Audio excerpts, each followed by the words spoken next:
So this guy, his name's Tyler, and Tyler has a big problem. His mom's a witch. Like an evil witch, like the kind that practices witchcraft and can cast spells on you. And poor Tyler, he doesn't know what to do. I mean, he's 28 years old and he lives with his mom. And one day, shit gets real. Because Tyler, he's at home, and his mom is too. And they're in the house, and Tyler, he looks over at her, and he sees her trying to put a curse on him. And Tyler's like, oh, hell no, and he starts freaking out. He doesn't want to curse on him, what the hell?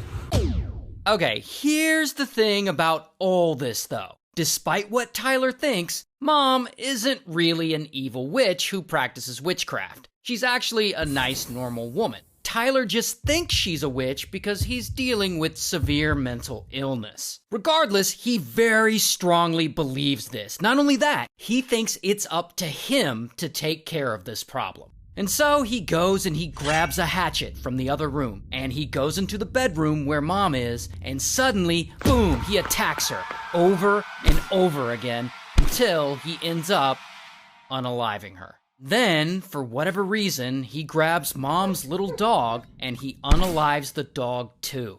And then after that, he goes and he takes a shower because I guess he feels dirty, I don't know. And sometime later, there's a knock at the front door. And it's Mom's best friend. She's there to visit. And best friend, she knows the whole family, so she lets herself in. And Tyler, he's chilling there in the kitchen, butt-ass naked, because I guess he didn't put any clothes on after he got out of the shower. And best friend is like, buh, and she walks past him, and she looks over toward the couch, and bam, she sees Mom's little dog lying there, unalived. And best friend is like, what the f***? And so she runs to Mom's bedroom to check on her. And there, she sees Mom lying on the bed, and she's not moving. And so she calls 911, and police come, and they check out the whole scene. And there, they find Tyler just chilling in his room, and he's still butt-ass naked. And apparently, according to police, he had an erection for some reason. Regardless, everything about this scene points to him being the murderer. And so, boom, they put him in a straitjacket and they arrest him. Here's his mugshot. Meanwhile, there's this woman, Tyler's younger sister, Kylie. And Kylie, she's at work. And suddenly, her phone rings, and it's her grandma. And grandma's like, someone said there's an ambulance and police at your mom's house. And so Kylie, she goes to her mom's house, and there she talks to police. And I'm sure she's shocked and horrified by all this, as I can imagine anyone would be. Now, at some point that night, Kylie goes home and she starts making TikToks and talking openly about what happened. This morning I got a call while I was at work. They said my mom was dead. Her dog also was dead. My brother killed them. And this isn't something I would do, but this seems like it's some form of therapy for her because she starts posting about this situation a lot. This is my brother. My brother's name is Tyler Daisy. This is my beautiful mother. And as you've probably seen in the news, my brother Tyler murdered my mom. And by this point in the story, Tyler's in jail, and he's been charged with first-degree murder, and he's waiting on his trial. While Kylie is still making TikToks about her experience. And she's not like defending him, but she seems to be trying to add context to the whole situation. Before this all happened, my brother was in and out of psych wards, in and out of jail, in and out of the hospital. He asked for help. He committed himself. Our families committed him. We asked for help. We didn't get help. I am not excusing what my brother did.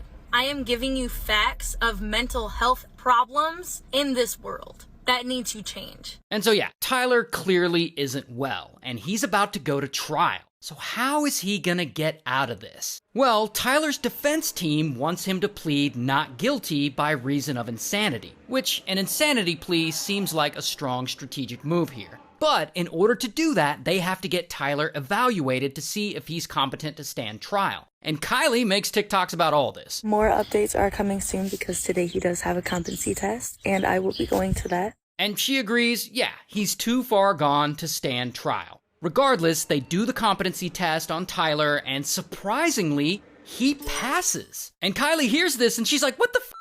I'm at the courthouse right now, and they did find him competent. How is he competent? He's been diagnosed with how many disorders? But then, I guess Tyler fires his lawyers? Because he suddenly decides he doesn't want to plead insanity. So they have to reevaluate him again, and this time they find him not competent to stand trial. At a hearing today, Tyler Daisy was found not competent to stand trial. But then, about a month before the trial, Tyler is reevaluated a third time and found competent again. All right, for the third time for his competency test, he was found competent this time. And yeah, it's weird. I don't know how any of that works or why he had to take the test 3 times, but whatever. A month later, the trial starts, and Tyler doesn't show up on the first day, citing religious reasons for okay. But his defense team does show up, and they make an argument that no one is expecting. They claim that Tyler isn't guilty of unaliving his mom because Kylie was the one who unalived their mom.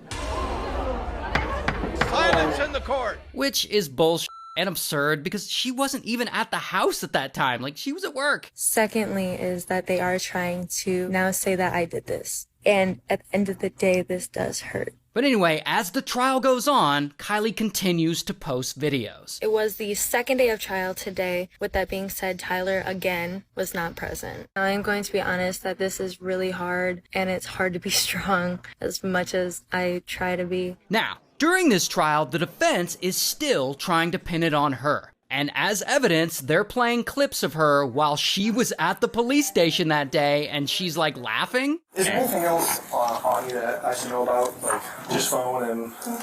Perfect. Okay. I don't think I have anything else. And so the defense points to this laughing, and they're like, her mama just died. Why is she laughing so much? Doesn't she seem guilty? And the whole argument is just ridiculous. And I guess at the end of the day, the jury agrees because Tyler is found guilty as f. It took the jury less than 2 hours to find Tyler Daisy guilty of murder and animal abuse. So yeah, Tyler's convicted, and before they send him away for good, they let some of the victims' family members get on the stand to speak. And of course, Kylie gets up there because she has some things she wants to say about all this. How does it feel to lose your whole family due to one thing that you did? Does that feel okay to you? You feel okay still? You're messed up. And it's sad that you didn't get the help. It's sad that you still think you're okay, but you're not. But then, during all this, kind of out of nowhere, Tyler busts out and responds. I don't know what you have going on. 10 Commandments. Okay. Okay. Look at you. This is sad. You and Christy and Katie, conspiracy to commit murder. Okay. Mr. Daisy, let her speak. Let her finish. I hope you enjoy life in prison. I can live forever. I have God. Where's your God? That's Jesus? a great God. Let's see Jesus save you. Oof. Clearly, he's not okay. Anyway, ultimately, Tyler is sentenced to life in prison. That is wild.